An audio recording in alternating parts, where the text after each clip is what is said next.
প্রিয় দেশবাসী, এই জাতির জন্য মহা সংকট সৃষ্টি হবে। কঠোরভাবে প্রতিহত করতে সব ধরনের ব্যবস্থা আমরা নিয়েছি। এই প্রচেষ্টা চলমান থাকবে। নির্বাচনের ব্যাপারে আমি আগেও বলেছি, আবারও বলছি, এবছর ডিসেম্বর থেকে আগামী বছরের জুনের মধ্যে নির্বাচন হবে। আমরা চাই আগামী নির্বাচনটি বাংলাদেশের ইতিহাসে সবচেয়ে অবাধ, সুষ্ঠু ও গ্রহণযোগ্য নির্বাচন হবে। এই জন্য নির্বাচন কমিশন সব ধরনের প্রস্তুতি নিতে শুরু করেছে। রাজনৈতিক দলগুলো ব্যাপক উৎসাহ উদ্দীপনায় নির্বাচনের জন্য তৈরি হতে শুরু করবে বলে আশা করছি। প্রিয় দেশবাসী, গত 16 বছরে শেখ হাসিনা যে ভয়াবহ লুটপাট কায়েম করেছিল, আপনারা সেটার ভুক্তভোগী ছিলেন। ছাত্র জনতার অভ্যুত্থানের মুখে তারা পালিয়ে যাবার সময় এক লণ্ডভণ্ড অর্থনীতি ঢেকে গেছে। এই পরিস্থিতিতে দায়িত্ব নেবার পর অর্থনীতি পুনরুদ্ধারের জন্য অন্তর্বর্তী সরকার নানা উদ্যোগ নিয়েছে। ব্যাংকিং খাতে শৃঙ্খলা ফিরেছে। ক্রমান্বয়ে অর্থনীতির অপরাপর সুযোগগুলো ইতিবাচক ধারায় ফিরতে শুরু করেছে। এই সরকারের সবচেয়ে বড় চ্যালেঞ্জ মূল্যস্ফীতি। ফেব্রুয়ারিতে মূল্যস্ফীতি 9.32% নেমে এসছে, যা 22 মাসের মধ্যে সর্বনিম্ন। আগামী জুন মাসের মধ্যে এটি 8%-এর নিচে নেমে আসবে বলে আশা করছে। দেশের ধ্বংসপ্রাপ্ত অর্থনীতিতে স্বস্তি এনে দিয়েছে আমাদের প্রবাসী ভাই বোনেরা। অন্তর্বর্তী সরকার দায়িত্ব নেবার পর থেকে রেমিটেন্স ধারাবাহিকভাবে বেড়েছে। ফেব্রুয়ারি মাসে রেমিটেন্স প্রবাহ রেকর্ড গড়েছে, প্রায় 25% বৃদ্ধি পেয়ে $2.5 বিলিয়ন পৌঁছেছে। রেমিটেন্স যোদ্ধারা আমাদের দেশের অর্থনীতি গড়ার বীর সৈনিক। তাদের জন্য প্রক্রিয়াগত যেসব বিষয় রয়েছে সেগুলো সহজ করে দেওয়া আমাদের দায়িত্ব। তারা যেন ভোগান্তির শিকার না হন, দূতাবাস যেন ঠিকমতো কাজ করে, এটি নিশ্চিত করার জন্য আমরা ব্যবস্থা নিয়েছি। আগামী নির্বাচনে যেন তাদের ভোটাধিকার দিতে পারি, সেজন্য কাজ করছি। পলাতক সরকারের আমলে চট দখলের মতো দেশের ব্যাংকগুলো দখল করে নেওয়া হয়েছিল। আমানতকারীর টাকাকে তারা নিজেদের ব্যক্তিগত টাকায় রূপান্তরিত করে ফেলেছিল। অন্তর্বর্তী সরকারের অন্যতম কাজ ছিল ব্যাংকিং ব্যবস্থায় আস্থা ফিরিয়ে আনা, আমানতকারীর স্বার্থ রক্ষা করে নিয়ম শৃঙ্খলা প্রতিষ্ঠা করা, হিসাবপত্রে বিশ্বাসযোগ্যতা স্থাপন করা। ব্যাংকিং ব্যবস্থায় আস্থা প্রতিষ্ঠা করা গেছে। এর ফলে অর্থনীতিতে শৃঙ্খলা ফিরেছে। অন্তর্বর্তী সরকারের অর্জনগুলোর মধ্যে এটা ছিল খুবই গুরুত্বপূর্ণ। গত সরকারের লুটপাটের মহোৎসবে গত 15 বছরে $234 বিলিয়ন পাচার হয়েছে। এটা আমরা জানি। কত রকমভাবে পাচার হয়েছে তাও জানার বিষয়। অভিনব এক একটা পদ্ধতি ছিল। পাচারের একটা পদ্ধতি সবাইকে হতভম্ব করে দিয়েছে। এই পাচার হয়েছে বিদেশে অধ্যয়নরত সন্তানের কাছে টাকা পাঠানোর নামে। তিনি সন্তানের লেখাপড়ার জন্য এক সেমিস্টারের অর্থাৎ 3 মাসের খরচ বাবদ অফিসিয়াল ব্যাংকিং চ্যানেলে পাঠিয়েছেন $3.33 লক্ষ, অর্থাৎ প্রায় 400 কোটি টাকা। পাচারের এর চাইতে বেশি তাক লাগানো পন্থা আর কি আছে, তার কোনো সীমা আছে বলে আমার মনে হয় না। আইন, নিয়ম, নীতির জায়গায় যখন হরিলুট প্রতিষ্ঠিত হয় তখন এমন সব কিছুই সম্ভব। এই অর্থ পাচারকারীদের দ্রুত আইনের আওতায় নিয়ে আসার লক্ষ্যে ইতিমধ্যে আন্তর্জাতিক তৎপরতা জোরদার করা হয়েছে। প্রিয় দেশবাসী, অন্তর্বর্তী সরকার পৃথিবীর বিভিন্ন দেশের শীর্ষস্থানীয় বিনিয়োগকারীদের সঙ্গে নিয়মিত বৈঠক করে যাচ্ছে। ইতিমধ্যে DP World, Singapore PSA, AP Moller Maersk কয়েক বিলিয়ন ডলারের বিনিয়োগের প্রস্তাব করেছে। অন্তর্বর্তী সরকার দায়িত্ব গ্রহণের পর থেকেই স্বতঃস্ফূর্তভাবে পৃথিবীর সকল সরকার আমাদের প্রতি বন্ধুত্বের হাত বাড়িয়ে দিয়েছে। এটা শুরু হয়েছিল গত সেপ্টেম্বরে জাতিসংঘের বার্ষিক বৈঠকে। আপনাদের মনে আছে বিশ্বের সরকার প্রধানরা কীভাবে আমাদের সঙ্গে আগ্রহ নিয়ে দেখা করতে এগিয়ে এসছে। তারপর থেকে যে কোনো সম্মেলনে গিয়েছি, দেখেছি আন্তর্জাতিক নেতৃবৃন্দের আগ্রহ কীভাবে ক্রমেই বেড়ে চলেছে। জানুয়ারি মাসে সুইজারল্যান্ডের ডাভোসে গিয়েছিলাম। এই সম্মেলনে 47টি পৃথক ইভেন্টে আমার অংশগ্রহণ করতে হয়েছে। বিভিন্ন দেশের সরকার প্রধান, মন্ত্রী, বিশ্ব বাণিজ্যের নায়করা, জাতিসংঘের মহাসচিব, জাতিসংঘের বিভিন্ন সংস্থার প্রধানদের সঙ্গে বৈঠক করেছে। তারা আমাদের পাশে থাকার জন্য আন্তরিক আগ্রহ প্রকাশ করেছেন। সম্প্রতি আমি সংযুক্ত আরব আমিরাতে গিয়েছিলাম। তারা বিগত সরকারের সময় আমাদের ভিসা বন্ধ করে দিয়েছিল।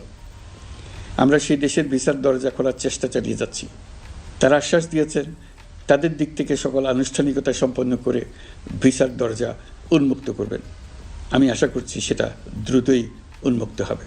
আমি সংযুক্ত আরব আমিরাতকে আমাদের দেশে শিল্প কারখানা গড়ে তোলার জন্য একটি শিল্পাঞ্চল করার প্রস্তাব দিয়েছি। তারা এই বিষয়ে আগ্রহ জানিয়েছে। শিল্পাঞ্চলে 2টি কাজ দিয়ে তারা শুরু করবে, এই জন্য কথাবার্তা শুরু হয়েছে। প্রথমে মুসলিম বিশ্বে সরবরাহের জন্য একটি হালাল গোশত প্রক্রিয়াজাত করার কারখানা করবে। এরপর মৎস্য প্রক্রিয়াজাতকরণের জন্য কারখানা স্থাপন করবে। তারা আমাদের নতুন সামুদ্রিক বন্দর পরিচালনা করার জন্যও আগ্রহ জানিয়েছে। প্রিয় দেশবাসী, বিশ্ব মানচিত্রে বাংলাদেশকে অনন্য উচ্চতায় নিয়ে যাওয়া আমাদের অন্যতম লক্ষ্য। এই লক্ষ্যে আমরা আসিয়ানের সদস্য হিসেবে যোগদান করার বিষয়ে আগ্রহের কথা জানিয়েছি। এই বছরের শুরু থেকেই মালয়েশিয়া আসিয়ানের চেয়ারম্যানের দায়িত্ব গ্রহণ করেছে। মালয়েশিয়ার মাননীয় প্রধানমন্ত্রী আনোয়ার ইব্রাহিমের সঙ্গে এই বিষয়ে কথা হয়েছে। তিনি আমাদের আবেদনের প্রতি সমর্থন জানিয়েছেন, আমাকে মালয়েশিয়া সফরের আমন্ত্রণ জানিয়েছেন। আমি এই আমন্ত্রণ গ্রহণ করেছি। মালয়েশিয়া রোহিঙ্গা সমস্যা সমাধানের জন্য জাতিসংঘের সম্মেলন আয়োজনের দায়িত্ব নিয়েছে। আমাদের দেশ থেকে শ্রমিক নিয়ে যাবার ব্যাপারে যে সমস্ত সমস্যার সৃষ্টি হয়েছিল সবগুলো সমাধানের জন্য আন্তরিকভাবে তারা কাজ করছে। আগামীকাল 4 দিনের সফরে আমি চীন যাচ্ছি। প্রেসিডেন্ট শি জিনপিংয়ের সঙ্গে আমার বৈঠক হবে। চীনের বড় বড় ব্যবসায়িক প্রতিষ্ঠানের সিইওদের সঙ্গেও বৈঠক করব। পৃথিবীর সর্ববৃহৎ চাইনিজ সোলার প্যানেল নির্মাতা প্রতিষ্ঠান লংজি বাংলাদেশে কারখানা স্থাপনের আগ্রহ জানিয়েছে। আমরা তাদের সঙ্গে কাজ করছি। এছাড়া প্রযুক্তিগত সহায়তা, মেডিকেল সহায়তা, স্বল্প মূল্যে চিকিৎসা সহ অন্যান্য বিষয়ে আলোচনা হবে। তারা আমাদের দেশ থেকে আম, কাঁঠাল ও পেয়ারা আমদানি করতে চায়। এটা খুব দ্রুতই শুরু হবে। এই সফরের মধ্য দিয়ে আমাদের 2 দেশের সম্পর্ক ঘনিষ্ঠতর হবে। আমি বরাবরই বলে এসেছি, আমরা মহা সৌভাগ্যবান এক জাতি। পৃথিবীর মানচিত্রে আমাদের অবস্থানের কারণে বাংলাদেশ, ভারত, নেপাল ও ভুটান, দক্ষিণ এশিয়ার এই 4টি দেশ মিলে একটি যৌথ অর্থনীতি গড়ে তুলতে পারলে 4 দেশই লাভবান হবে। নেপাল ও ভুটান আমাদের জলবিদ্যুৎ দিতে অত্যন্ত আগ্রহী, আমরাও নিতে আগ্রহী। বাংলাদেশের শিল্পাঞ্চল গড়ে তুলতে এর কোনো বিকল্প নেই। আমাদের রয়েছে এক বিস্তীর্ণ মহাসাগর। ভৌগোলিক অবস্থানগত কারণে আমাদের সামনে বিরাট অর্থনৈতিক সুযোগ এনে দিয়েছে। কুমিরা থেকে টেকনাফ পর্যন্ত দীর্ঘ উপকূল ভূমি। এই দীর্ঘ উপকূল জুড়ে বিরামহীনভাবে অনেকগুলি আধুনিক প্রযুক্তি সমৃদ্ধ আন্তর্জাতিক মানের সমুদ্র বন্দর, শিল্প কারখানা, রপ্তানি প্রক্রিয়াজাতকরণ এলাকা স্থাপন করা গেলে পুরো অর্থনৈতিক অঞ্চলের ভবিষ্যৎ দ্রুত পরিবর্তন সম্ভব। নেপাল থেকে জলবিদ্যুৎ আনতে পারলে জীবাশ্ম জ্বালানির উপর আমাদের নির্ভরশীলতা কমবে। বর্তমানে বিশ্ববাসী পরিবেশ রক্ষায় সচেতন, তারা এটাকেই সর্বোচ্চ অগ্রাধিকার দিচ্ছে। জীবাশ্ম জ্বালানির উপর নির্ভরশীলতা কমিয়ে পরিবেশ বান্ধব বিকল্প পাওয়া গেলে বিদেশি বিনিয়োগকারীদের আরও বেশি মনোযোগ আকর্ষণ করা যাবে। দেশের ক্রমবর্ধমান বিদ্যুৎ চাহিদার পরিপ্রেক্ষিতে রূপপুর পারমাণবিক বিদ্যুৎ কেন্দ্রের কাজ যথাসময়ে শেষ করার বিষয়ে আমরা জোর দিয়েছি। রোসাটমের মহাপরিচালক আমাকে বলেছেন শিগগিরই বিদ্যুৎ কেন্দ্রটি পরীক্ষামূলকভাবে চালু করা হবে। আমাদের পণ্য পৃথিবীর পণ্য। এই পণ্য নেপালে যাবে, ভুটানে যাবে, ভারতের 7 সিস্টার্সে যাবে। প্রতিবেশীদের পণ্য আমাদের এখানে আসবে, সারা পৃথিবীর কাছে পৌঁছে যাবে। এইভাবেই এটি একটি লাভজনক অর্থনৈতিক অঞ্চল হিসেবে দাঁড়িয়ে যাবে। আর এই অঞ্চলের গুরুত্বপূর্ণ ভূমিকায় থাকবে বাংলাদেশ। বাংলাদেশের সবচেয়ে বড় সমস্যা সীমাহীন দুর্নীতি। স্বৈরাচারী সরকার এই দুর্নীতিকে বিশ্বের শীর্ষস্থানে নিয়ে গেছে। দুর্নীতির ফলে শুধু যে সবকিছুতে অবিশ্বাস্য রকম ব্যয়বৃদ্ধি পাচ্ছে তাই না, এর ফলে সরকার ও জনগণের সকল আয়োজন বিকৃত হয়ে যায়। সরকারের লক্ষ্য, নীতিমালা, প্রাতিষ্ঠানিক আয়োজন, সরকারি কর্মকর্তাদের দায় দায়িত্ব যা কিছু কাগজে লেখা থাকে তার সব কিছু অর্থহীন হয়ে যায়। দেশ চলে অলিখিত আয়োজনে। সরকারকে চলতে হয়, ব্যবসায়ীকে চলতে হয়, শিল্পপতিকে চলতে হয়, বিনিয়োগকারীকে চলতে হয়, দেশের সকল নাগরিককে এই অলিখিত নিয়মে চলতে হয়। নাগরিককে এই অদৃশ্য জগতের সঙ্গে মোকাবেলা করে টিকে থাকার বিদ্যায় পারদর্শী হতে সাধনা করতে হয়। দৈনন্দিন জীবনে টিকে থাকা এবং সাফল্য অর্জনের জন্য একটা নতুন ভাষা আয়ত্ত করতে হয়। চারদিকে কী শব্দ বলা হচ্ছে, কাগজে কী লেখা হচ্ছে, তা মনে মনে দ্রুত অনুবাদ করে তার মর্মার্থ বুঝে নিতে হয়। তা না হলে দৈনন্দিন সিদ্ধান্ত নেওয়া যায় না। সবচেয়ে বড় মুশকিল হলো এর কোনো অভিধান নেই, কারণ ব্যক্তি বিশেষে, স্থান বিশেষে, পরিস্থিতি বিশেষে এর অর্থ ক্রমাগতভাবে পাল্টে যায়। পুরো বিশ্ব বুঝে গেছে আমরা জাতি হিসেবে সততার পরিচয় বহন করি না। এটা শুধু জাতীয় কলঙ্কের বিষয় নয়, আন্তর্জাতিক বাণিজ্যে এটা আত্মঘাতী বিষয়। দেশবাসীর মতো আন্তর্জাতিক সম্প্রদায়ও চায় আমরা দুর্নীতিমুক্ত হই, কারণ তারা আমাদের সঙ্গে ব্যবসা বাণিজ্য সম্প্রসারণ করতে চায়। দুর্নীতিমুক্ত হতে না পারলে ব্যবসা বাণিজ্য কিছুই চলবে না। দুর্নীতি থেকে মুক্ত হওয়া ছাড়া বাংলাদেশের কোনো গতি নেই। অন্তর্বর্তী সরকার সকল কাজ দুর্নীতিমুক্ত করতে সর্বোচ্চ অগ্রাধিকার দিয়ে যাচ্ছে। এই সরকারের মেয়াদকে দুর্নীতিমুক্ত রাখার চেষ্টার পাশাপাশি আগামী দিনেও দেশের নাগরিককে যেন সরকারের পৃষ্ঠপোষকতা দুষ্পুষ্ট দুর্নীতি থেকে মুক্ত রাখতে পারে, সেই ব্যবস্থা নিশ্চিত করতে আমরা প্রতিশ্রুতিবদ্ধ। দুর্নীতি ও হয়রানি রোধে আমরা একটা বিষয়ের উপর গুরুত্ব দিচ্ছি। সরকারের সঙ্গে দৈনন্দিন, মাসিক বা বার্ষিক রুটিন কাজের জন্য যেন কোনো নাগরিককে সশরীরে কোনো সরকারি অফিসে উপস্থিত হতে না হয়। দুর্নীতি প্রতিরোধের অংশ হিসেবে সরকারি সব অফিসে ফাইলিং চালুর সিদ্ধান্ত নেওয়া হয়েছে। ফাইলিং ব্যবস্থা চালু হলে দুর্নীতি কমে আসবে। এতে করে কোন অফিসের কোন ডেস্কে কোন ফাইল আটকে আছে তা সহজেই জানা যাবে। সরকারি যতগুলো কার্যক্রমে অনলাইন সেবা চালু সম্ভব সবখানেই এই সেবা চালুর বিষয়ে সরকার কাজ করছে। সরকারি বিভিন্ন সেবা পেতে অসহায় নাগরিকের ত্রুটি চেপে ধরে অবিশ্বাস্য পরিমাণ টাকা দিতে বাধ্য করা হয়। টাকার যে লেনদেন ও ভোগান্তির সম্মুখীন হতে হয় সেটা থেকে নাগরিকদের বাঁচানোর জন্য আমরা বদ্ধপরিকর।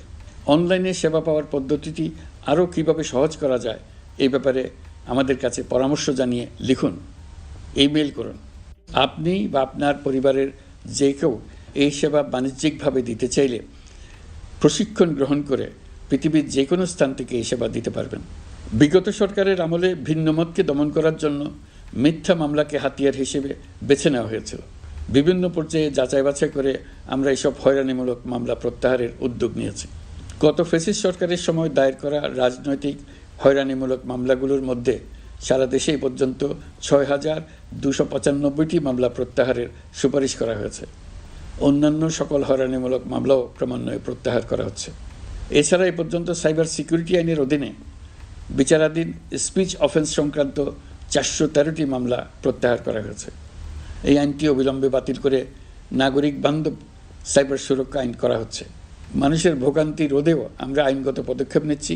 জিডি করার সময় স্বাক্ষর দেওয়ার জন্য এখন আর থানায় যাওয়ার প্রয়োজন নয়, এটা অনলাইনেই করা যাবে। এই ব্যাপারে প্রয়োজনীয় নির্দেশ দেওয়া হয়েছে। পাওয়ার অফ অ্যাটর্নি বিধিমালা সংশোধনীর মাধ্যমে প্রবাসী বাংলাদেশিদের হয়রানি লাঘব করা হয়েছে। সংশোধিত বিধিমালার আলোকে বাংলাদেশি পাসপোর্ট না থাকলেও বাংলাদেশি বংশোদ্ভূত ব্যক্তির পাসপোর্টে নো ভিসা রিকোয়ার্ড স্টিকার থাকলে কিংবা জন্মসনদ বা জাতীয় পরিচয়পত্র থাকলেই তিনি বিদেশ থেকে পাওয়ার অফ অ্যাটর্নি সম্পাদন করতে পারবেন। সরকারি সিদ্ধান্ত ও প্রয়োজনীয় ব্যবস্থা নেওয়ার পর বিমানের টিকিট কেনার পুরো প্রক্রিয়াটি অনলাইনে নিয়ে যাওয়ার ফলে বিমানের টিকিটের দাম শতকরা ৫০ থেকে ৭৫ ভাগ কমে গেছে। বিশেষ করে মধ্যপ্রাচ্যের প্রবাসী ভাই বোনেরা এতে করে স্বস্তি পাচ্ছে। অন্যান্য এয়ারলাইনের টিকিটের দামও কমে গেছে। নাগরিকদের হয়রানিমুক্ত ও দুর্নীতিমুক্ত সেবা প্রদানের জন্য সরকার ভূমি সেবা ডিজিটালাইজ করার উদ্যোগ নিয়েছে। এর অংশ হিসেবে ভূমি মন্ত্রণালয় অনলাইনে ঘরে বসেই জমির খাজনা প্রদান, নামজারি, জমা খারিজ, খতিয়ান বা পর্চা সার্টিফাইড কপি, মৌজা ম্যাপ বা নকশা প্রদানের কার্যক্রম শুরু করেছে। এই পদ্ধতিতে ভোগান্তি, অস্বচ্ছতা ও দুর্নীতির অবসান হবে। বর্তমানে সারা দেশে পরীক্ষামূলকভাবে এই কার্যক্রম চালু হয়েছে। এগুলোকে ক্রমান্বয়ে আরও জনবান্ধব করে স্থায়ী রূপ দেওয়া হবে। এর লক্ষ্য হবে ক্রমাগতভাবে এই সকল দায়িত্ব সরকারের হাত থেকে নিয়ে সেবাদানকারী ব্যক্তি বা প্রতিষ্ঠানের কাছে ছেড়ে দেওয়া। গ্রামের স্কুল কলেজ পাশ করা ছেলেমেয়েরা, গৃহিণীরা ঘরে বসে সারা দেশে এই সেবা দান করবে এবং অনেকে তাদের কৃতিত্বের জন্য প্রসিদ্ধ হয়ে পড়বে। তারা সারা দেশের গ্রাহকদের সেবা নিজের গ্রাম থেকেই প্রদান করবে।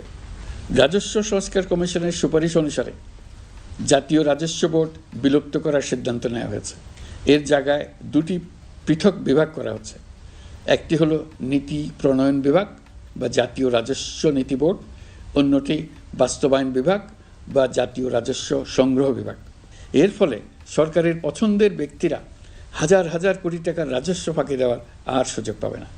আমি আশা করি পরবর্তীতে যারা সরকারে আসবেন তারাও এই নীতি বহাল রাখবেন।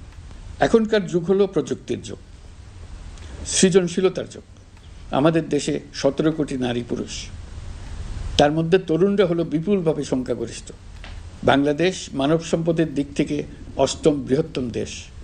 একযোগে এই তরুণরা সৃজনশীলতা প্রকাশের সুযোগ পেলে বন্যার স্রোতের মতো আমাদের দেশ দ্রুত বেগে পৃথিবীর বাজারের মধ্যস্থানে চলে যাবে। এই বিপুল তরুণ গোষ্ঠীর সামনে থেকে পথের বাধা সরিয়ে দেওয়াই হলো আমাদের সরকারের প্রধান লক্ষ্য। প্রযুক্তি আমাদের জন্য সুযোগ সৃষ্টি করেছে, আমরা দ্রুত বেগে এই সুযোগ গ্রহণ করার কাজে নিজেদের নিয়োজিত করেছি। এমনভাবে আমরা প্রযুক্তি ব্যবহার করার কাজে নিয়োজিত হয়েছি যাতে নাগরিকের আঙ্গুলের ইশারায় সরকার তার সেবা নাগরিকের কাছে তাৎক্ষণিকভাবে হাজির করে। তা নিশ্চিত করার জন্য আমরা সেই সেবা দিতে চাই প্রযুক্তির মাধ্যমে, সরকারি অফিসের মাধ্যমে নয়। ইতিমধ্যে পাসপোর্ট পেতে পুলিশ ভেরিফিকেশনের নিয়ম আমরা বাতিল করে দিয়েছি। এর ফলে বর্তমানে নাগরিকরা আগের চাইতে সহজভাবে পাসপোর্ট সেবা পাচ্ছেন। পুলিশ রিপোর্ট প্রাপ্তির নিয়ম বাতিল করার পর এই পর্যন্ত 70,000 নতুন পাসপোর্ট, যা বহুকাল ধরে পুলিশ রিপোর্ট আসার অপেক্ষায় আটকে ছিল, তা দ্রুত আবেদনকারীদের হাতে পৌঁছে দেওয়া হয়েছে। পাসপোর্ট প্রাপ্তি সহজ করার জন্য আমরা পুরনো পদ্ধতি বাতিল করে ইলেকট্রনিক পাসপোর্ট প্রচলন শুরু করেছি। এর ফলে দ্রুত পাসপোর্ট দেওয়া সম্ভব হচ্ছে। দেশের অভ্যন্তরে পাসপোর্ট হোম ডেলিভারি দেওয়া সম্ভব হচ্ছে। আগামীতে সকলেই ঘরে বসে পাসপোর্ট পাবেন, এটা নিশ্চিত করার চেষ্টা করছি। পাসপোর্ট দেওয়ার দায়িত্বে নিয়োজিত কর্মকর্তারা অত্যন্ত উৎসাহ সহকারে দ্রুত এসব পরিবর্তন আনার ব্যাপারে এগিয়ে আসছেন দেখে মনটা আনন্দে ভরে যায়। প্রিয় দেশবাসী, হজ মুসলমানদের জন্য সবচেয়ে গভীর আধ্যাত্মিক সফরগুলোর মধ্যে প্রধান। সারা জীবন তারা হজ পালনের জন্য অপেক্ষা করেন। পবিত্র হজ পালনে বাংলাদেশের হাজিরা প্রায় বিভিন্ন চ্যালেঞ্জের সম্মুখীন হন। ভাষাগত বাধা, স্বাস্থ্য ঝুঁকি, অতিরিক্ত ভিড়, প্রশাসনিক জটিলতা এবং লজিস্টিক সমস্যা সহ নানা অসুবিধা। হজের অভিজ্ঞতাকে মসৃণ ও নিরাপদ করতে অন্তর্বর্তীকালীন সরকার একটি মোবাইল অ্যাপ তৈরি করেছে, যা সম্মানিত হাজিদের যাত্রার আগে, যাত্রা চলাকালীন সময়ে এবং ফিরে আসার পরেও প্রয়োজনীয় সহায়তা প্রদান করবে। এই অ্যাপটি বাংলা ভাষায় রিয়েল টাইম নির্দেশনা ও সহায়তা প্রদান করবে। সরকার সমর্থিত বিশেষ ডেবিট কার্ডের মাধ্যমে বিদেশের স্থানীয় মুদ্রায় আর্থিক লেনদেন নিশ্চিত করবে। লাগেজ যাতে হারিয়ে না যায় তার জন্য লাগেজ ট্র্যাকিংয়ের ব্যবস্থা থাকবে। মোবাইল ফোনের মাধ্যমে হজযাত্রীরা প্রত্যেক দিন ওই দিনের করণীয় ও যাতায়াতের বিস্তারিত বিবরণ জানতে পারবেন। যেদিন যে দোয়া পড়তে হবে সেটা স্মরণ করিয়ে দেবে। যেসব পবিত্র স্থানে যাবেন সেসবের ছবি সহ ইতিহাস বর্ণনা করবে।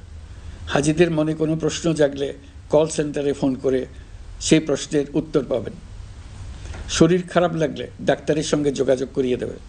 সম্মানিত হাজিদের কোনো পরামর্শ থাকলে সেটা পরামর্শ পৃষ্ঠায় লিখে দিতে পারবেন। ভ্রমণের দৈনন্দিন ঝামেলার জন্য হজের মূল লক্ষ্যকে পরাজিত করতে না পারে তার জন্য সকল ব্যবস্থা এতে রাখা থাকবে। প্রিয় দেশবাসী, আপনারা শুনেছেন আমি স্টারলিংকের প্রতিষ্ঠাতা এবং বিশ্বের শীর্ষ ধনকুবের স্পেস এক্স ও টেসলারের মালিক এলন মাস্কের সঙ্গে ফোনে আলাপ করে বাংলাদেশে স্টারলিংকের কার্যক্রম শুরু করার আহ্বান জানিয়েছি। সে অনুসারে কোম্পানির প্রতিনিধিরা এখন বাংলাদেশে তাদের কার্যক্রম শুরুর আয়োজন করছে। তাদের সঙ্গে 3 মাসের মধ্যেই বাণিজ্যিক চুক্তি চূড়ান্ত করার কাজ চলছে। স্টারলিংকের মাধ্যমে স্বল্প মূল্যে উচ্চগতির ইন্টারনেট বাংলাদেশের ডিজিটাল জগতে একটা বিপ্লব আনবে। স্টারলিংক সেবা চালু হলে দেশের প্রতিটি গ্রাম, দ্বীপাঞ্চল, দুর্গম পাহাড়ি অঞ্চল অতি উচ্চগতির ইন্টারনেট সেবার আওতায় চলে আসবে। স্টারলিংক চালু হলে ভবিষ্যতে কোনো সরকার ইন্টারনেট সেবা বন্ধ করে মানুষকে আর তথ্যবন্দী করার কোনো সুযোগ পাবে না। বাংলাদেশের প্রতিটি অঞ্চলে বিশ্বমানের শিক্ষা, স্বাস্থ্যসেবা, অর্থনৈতিক ক্ষেত্রে সকল নাগরিকের অংশগ্রহণ নিশ্চিত করা যাবে। আমাদের নতুন প্রজন্ম দেশের যে কোনো প্রত্যন্ত অঞ্চলেই থাকুক না কেন, তারা বিশ্ব নাগরিক হয়ে গড়ে ওঠার সুযোগ পাবে। সরকার যুব উদ্যোক্তা নীতি 2025 প্রণয়ন করেছে। এর লক্ষ্য হবে সামাজিক, অর্থনৈতিক ও পরিবেশগত অগ্রগতির মূল চালক হিসেবে তরুণ তরুণীদের ক্ষমতায়ন করা। এই নীতি টেকসই উন্নয়ন লক্ষ্যমাত্রা অর্জনের উপায় হিসেবে সফল উদ্যোক্তা তৈরিতে সহায়ক হবে। সামাজিক ও অর্থনৈতিক ক্ষেত্রে তরুণ উদ্যোক্তাদের অবদানকে স্বীকৃতি দেওয়া হবে। প্রিয় দেশবাসী, জাতিসংঘের মহাসচিব অ্যান্তোনিও গুতেরেস কয়েকদিন আগে বাংলাদেশ সফর করেছেন। তাকে সঙ্গে নিয়ে আমি কক্সবাজারে রোহিঙ্গা ক্যাম্পগুলোতে গিয়েছি। ক্যাম্পে অবস্থানরত 1 লাখ রোহিঙ্গা শিশু, কিশোর, নারী, পুরুষ সবার সঙ্গে একসঙ্গে ইফতার করেছে। আমাদের প্রস্তাবে সম্মতি জানিয়ে আগামী সেপ্টেম্বর মাসে জাতিসংঘের সাধারণ অধিবেশনে রোহিঙ্গা সংকট নিয়ে একটি পৃথক অধিবেশন আয়োজন করার প্রস্তুতি নিচ্ছে। মালয়েশিয়া ও ফিনল্যান্ড যৌথভাবে এই সম্মেলনের আয়োজক হতে এগিয়ে এসছে। এর পাশাপাশি অস্ট্রেলিয়ার সাবেক ভারপ্রাপ্ত প্রধানমন্ত্রী জুলি বিশপকে আমি এই গুরুত্বপূর্ণ সভায় মুখ্য ভূমিকা পালনের জন্য আহ্বান জানিয়েছি। তিনি আমার প্রস্তাব গ্রহণ করেছেন। জাতিসংঘের মহাসচিব বাংলাদেশ সফরে এসে জাতীয় ঐকমত্য কমিশনের সদস্য, রাজনৈতিক দলের নেতৃবৃন্দ ও তরুণদের সঙ্গে পৃথকভাবে বৈঠক করেছেন। বৈঠকে সবাই জাতিসংঘের মহাসচিবকে নতুন বাংলাদেশ গঠনের স্বপ্নের কথা জানিয়েছেন। আপনারা জানেন, পতিত স্বৈরাচারের নিপীড়নের বর্ণনা উঠে এসছে জাতিসংঘের মানবাধিকার বিষয়ক হাই কমিশনারের কার্যালয়ের রিপোর্টে। গত জুলাই-আগস্ট মাসে বাংলাদেশের ছাত্র, শ্রমিক জনতার উপর শেখ হাসিনা সরকার ও আওয়ামী লীগ যে দমন, পীড়ন ও হত্যাকাণ্ড চালিয়েছে, এর পুঙ্খানুপুঙ্খ তদন্ত করে বিস্তারিত রিপোর্ট প্রকাশ করেছে তারা। এই রিপোর্টে স্পষ্টভাবে উঠে এসছে যে শেখ হাসিনা নিজেই নিরাপত্তা বাহিনীর কর্মকর্তাদের নির্দেশ দিয়েছিলেন বিক্ষোভকারীদের হত্যা করতে। বিগত সরকার, আওয়ামী লীগ ও আওয়ামী লীগের সহযোগী গোষ্ঠী ও সংগঠন একত্রিত হয়ে পরিকল্পিতভাবেই গুরুতর মানবাধিকার লঙ্ঘনে জড়িত ছিল। মানবাধিকার বিষয়ক হাইকমিশনারের রিপোর্টে বলা হয়েছে, বিক্ষোভ চলাকালে প্রায় 1400 জন নিহত হয়েছেন, যার মধ্যে প্রায় 13% শিশু। বিক্ষোভের সম্মুখ সারিতে থাকার কারণে আমাদের জুলাই কন্যারা নিরাপত্তা বাহিনী ও আওয়ামী লীগের সমর্থকদের দ্বারা আক্রান্ত হয়েছে, এমনকি যৌন নির্যাতনের শিকার হয়েছে। জাতিসংঘের রিপোর্ট পড়ে সবার গায়ের লোম দাঁড়িয়ে গেছে। কি ভয়াবহতা! কিভাবে একজন প্রধানমন্ত্রী নিজ দেশে নিরস্ত্র মানুষকে হত্যার পর লাশ লুকিয়ে ফেলার নির্দেশ দিতে পারে? ক্ষমতা আঁকড়ে রাখার জন্য তিনি পৃথিবীর সকল নিষ্ঠুরতা ছাড়িয়ে গেছেন। এটাই জাতিসংঘের প্রতিবেদনে উঠে এসছে। মানবাধিকার বিষয়ক হাইকমিশনার কার্যালয়ের এই রিপোর্টকে আমরা স্বাগত জানাচ্ছি। প্রতিবেদনে যে সুপারিশ করা হয়েছে, অন্তর্বর্তী সরকার সেই সুপারিশগুলো গুরুত্বের সঙ্গে বিবেচনা করছে। আপনাদেরকে আশ্বস্ত করে বলতে চাই, যারা গণহত্যায় জড়িত ছিল, যারা নির্বিচারে মানুষ হত্যা করেছে, যারা ইতিমধ্যে হত্যাকারী হিসেবে বিশ্বের কাছে স্বীকৃত, তাদের বিচার এ দেশের মাটিতে হবেই। প্রিয় দেশবাসী, আপনারা জানেন, অন্তর্বর্তী সরকার দায়িত্ব নেবার পর থেকেই গণমাধ্যম ও সোশ্যাল মিডিয়ায় গুজবের যেন এক মহোৎসব চলছে। দেশকে অস্থিতিশীল করার জন্য একের পর এক মিথ্যা তথ্য ছড়িয়ে দিয়ে জনগণকে বিভ্রান্ত করার চেষ্টা চলছে। অভিনব সব প্রক্রিয়ায় গুজব ছড়ানো হচ্ছে। এক ছবির সঙ্গে অন্য ছবি জুড়ে দেওয়া হচ্ছে, ঘটনা একটা, ছবি আরেকটা। এরকম ফটোকার্ড বানিয়ে অন্য দেশের ঘটনাকে এদেশের ঘটনা হিসেবে চালিয়ে দিয়ে সোশ্যাল মিডিয়ায় তোলপাড় করে ফেলছে। যতই নির্বাচন কাছে আসবে, এর রূপ আরও ভয়ঙ্কর হতে থাকবে। কারা এর পেছনে আছে, কেন আছে, তা আপনাদের সবারই জানা আছে। আমরা এই গুজব ও মিথ্যা তথ্যের প্রচারণা রোধ করতে জাতিসংঘের সহযোগিতা চেয়েছি। জাতিসংঘের মহাসচিব এর মোকাবেলায় আমাদের সহযোগিতা করবেন বলে আশ্বাস দিয়ে গেছেন। দেশবাসীকে আমি স্মরণ করিয়ে দিতে চাই যে জুলাই অভ্যুত্থানের প্রথম পর্ব সফলভাবে সমাপ্ত হয়েছে। প্রথম পর্বের সমাপ্তির মধ্য দিয়ে অভ্যুত্থানের দ্বিতীয় পর্ব শুরু হলো। সবসময় মনে রাখতে হবে, আমরা কিন্তু যুদ্ধাবস্থায় আছি। গুজব হলো এই জুলাই অভ্যুত্থানের বিরুদ্ধে পরাজিত শক্তির মস্ত বড় হাতিয়ার। গুজব দেখলেই গুজবের সূত্রের সন্ধান করতে থাকবেন, গুজবকে অবহেলা করবেন না। বহু অভিজ্ঞ সমর বিশারদ এই গুজবের পেছনে দিনরাত কাজ করছে। সীমাহীন অর্থ এর পেছনে নিয়োজিত আছে। এর মূল লক্ষ্য জুলাই অভ্যুত্থানকে ব্যর্থ করা। আমরা তাকে ব্যর্থ হতে দেব না। আমাদের সামগ্রিক ঐক্য পলাতক শক্তির গায়ে জ্বালা ধরিয়ে দিচ্ছে। তারা এই ঐক্য ভাঙতে চায়। তাদের অভিনব কৌশল আপনি টেরই পাবেন না, আপনি বুঝতেই পারছেন না কখন তাদের খেলায় আপনি পুতুল হয়ে গেছেন। আমাদের সচেতনতা এবং সামগ্রিক ঐক্য দিয়েই এই গুজবকে রুখতে হবে, পলাতক অপশক্তির ষড়যন্ত্রকে ব্যর্থ করে দিতে হবে। প্রিয় দেশবাসী, আপনারা জানেন ইতিমধ্যে জাতীয় ঐকমত্য কমিশন তাদের কাজ শুরু করেছে। 6টি সংস্কার কমিশনের 166টি সুপারিশ ও পূর্ণাঙ্গ প্রতিবেদন সহ 38টি রাজনৈতিক দলের কাছে চিঠি দেওয়া হয়েছে। ইতিমধ্যে রাজনৈতিক দলগুলোর সঙ্গে বৈঠক শুরু হয়েছে। দেশের রাজনৈতিক দলগুলো খুবই ইতিবাচকভাবে সংস্কার কাজে সাড়া দিয়েছেন, তাদের মতামত তুলে ধরছেন। কোন রাজনৈতিক দল কোন কোন সংস্কার প্রস্তাবে একমত হয়েছেন, কোনটিতে দ্বিমত হয়েছেন, সেসব তারা জানাচ্ছেন। এটা আমাদের জাতির জন্য অত্যন্ত সুখকর বিষয় যে প্রতিটি রাজনৈতিক দল সংস্কারের পক্ষে মত দিচ্ছেন।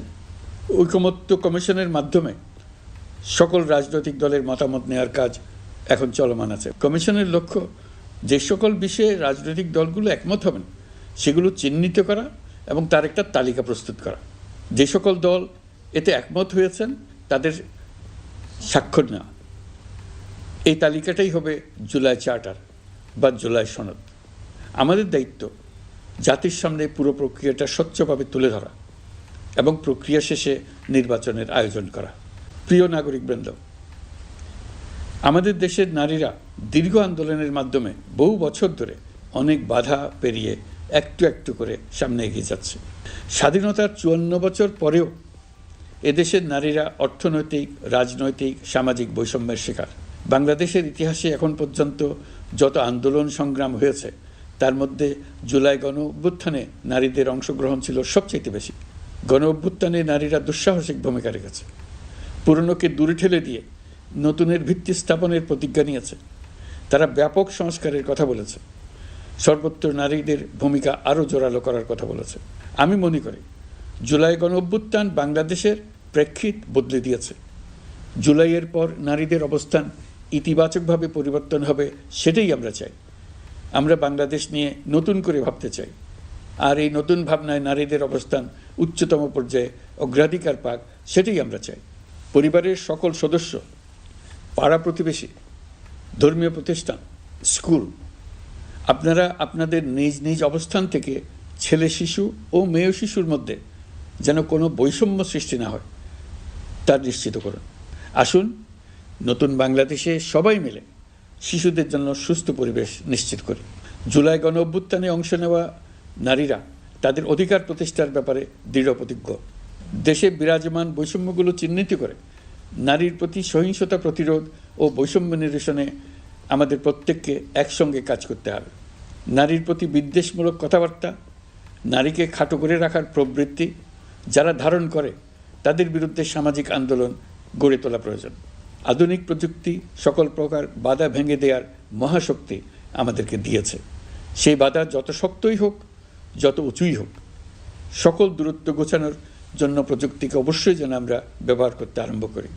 নারীদের সুরক্ষায় পুলিশ হটলাইন নম্বর চালু করেছে, সরকারের পক্ষ থেকে শর্ট কোড চালু করা হচ্ছে, কল টেকার হিসেবে শতভাগ নারী কর্মীদের নিয়োগ দেওয়া হচ্ছে যেন নির্দ্বিধায় কথা বলা যায়। নারী ও শিশু নির্যাতন দমন আইন সংশোধন হয়েছে, এইসব মামলার তদন্ত ও বিচারের সময় কমিয়ে আনা হয়েছে, বিচার বিলম্বে বাধা দূর করা হচ্ছে। ঢাকার পাশাপাশি চট্টগ্রাম ও রাজশাহীতে ডিএনএ ল্যাব স্থাপনের কাজ চলছে। খুব দ্রুতই বিশেষ জুডিশিয়াল সার্ভিস কমিশনের মাধ্যমে নতুন অনেক বিচারক নিয়োগ দেওয়া হচ্ছে। ভিকটিম শিশুরা যাতে দ্রুত বিচার পায় সেজন্য আলাদাভাবে বিশেষ ট্রাইব্যুনাল স্থাপনের বিধান রাখা হয়েছে। দেশের সবার মতো আমি অত্যন্ত আনন্দিত যে এবার নারী ফুটবল টিম দক্ষিণ এশিয়ায় চ্যাম্পিয়ন হয়েছে। দেশ জুড়ে আয়োজিত তারুণ্যের উৎসব 2025-এ বিভিন্ন অঞ্চল থেকে 27,40,000 মেয়েরা প্রায় 3,000 খেলা ও সাংস্কৃতিক কর্মকাণ্ডে অংশগ্রহণ করেছে। উৎসবে দেশের সুবিধাবঞ্চিত ও সুবিধাপ্রাপ্ত অঞ্চল, প্রান্তিক জনগোষ্ঠী এবং 21টি নৃগোষ্ঠীর তরুণ তরুণী সহ সকলের সার্বজনীন অংশগ্রহণ ছিল। এই উৎসবের অন্যতম লক্ষ্য ছিল তরুণদের মধ্যে ঐক্য গড়ে তোলা, সহযোগিতার নীতি প্রচার এবং তাদেরকে উদ্যোক্তা হিসেবে গড়ে তোলা, যাতে করে তারা আত্মনির্ভর হতে পারে, দেশের সম্পদ হিসেবে গড়ে উঠতে পারে। আমরা তারুণ্যের এই উৎসব সারা বছর জুড়ে উদযাপন করার ঘোষণা দিয়েছি। এই উৎসবে আমরা গ্রাম, উপজেলা, শহর, বন্দর সকল এলাকা, আবাল বৃদ্ধ বনিতাকে এবং স্কুল, কলেজ, মাদ্রাসার সরকারি বেসরকারি সকল প্রতিষ্ঠানের সবাইকে নানা প্রকারের সৃজনশীল কর্মসূচি নিয়ে এগিয়ে আসার জন্য আমি অনুরোধ জানাচ্ছি। প্রতিটি এলাকায় এই উৎসবে যোগদান করতে মেয়েদের যেন বিশেষভাবে উৎসাহিত করা যায় সেজন্য সকলকে আহ্বান জানাচ্ছি। কোথায় এটা কিভাবে উদযাপিত হচ্ছে সেই ব্যাপারে জানার জন্য আমি আগ্রহ নিয়ে অপেক্ষা করলাম। বিভিন্ন পর্যায়ে দেশের সেরা গ্রাম, সেরা উপজেলা, সেরা শহর, সেরা প্রতিষ্ঠান, সেরা ব্যক্তিকে পুরস্কার দেওয়ার জন্য আমরা প্রস্তুত থাকব। নারী অধিকারের পাশাপাশি একই রকম গুরুত্বের সঙ্গে মনে রাখতে হবে সংখ্যালঘুদের নাগরিক অধিকার, সমতল ও পাহাড়ের জাতিগোষ্ঠীর নাগরিক অধিকার। কারো কোনো নাগরিক অধিকারকে অবহেলা করলেই এই জাতির জন্য মহা সংকট সৃষ্টি হবে। নাগরিক হিসেবে আমরা কেউ যেন অন্য নাগরিকের অধিকার হরণের দায়ে অভিযুক্ত হতে না পারি সেই ব্যাপারে আমাদের নিশ্চিত থাকতে হবে। তাহলেই সত্যিকার নতুন বাংলাদেশ জন্ম লাভ করবে। সবাইকে আবারও আমার সালাম জানিয়ে আমার বক্তব্য শেষ করছি। আসসালামু আলাইকুম। নির্বাচনের ব্যাপারে আমি আগেও বলেছি, আবারও বলছি, এবছর ডিসেম্বর থেকে আগামী বছরের জুনের মধ্যে নির্বাচন হবে। আমরা চাই আগামী নির্বাচনটি বাংলাদেশের ইতিহাসে সবচেয়ে অবাধ, সুষ্ঠু ও গ্রহণযোগ্য নির্বাচন হবে। এই জন্য নির্বাচন কমিশন সব ধরনের প্রস্তুতি নিতে শুরু করেছে। রাজনৈতিক দলগুলো ব্যাপক উৎসাহ উদ্দীপনায় নির্বাচনের জন্য তৈরি হতে শুরু করবে বলে আশা করছি।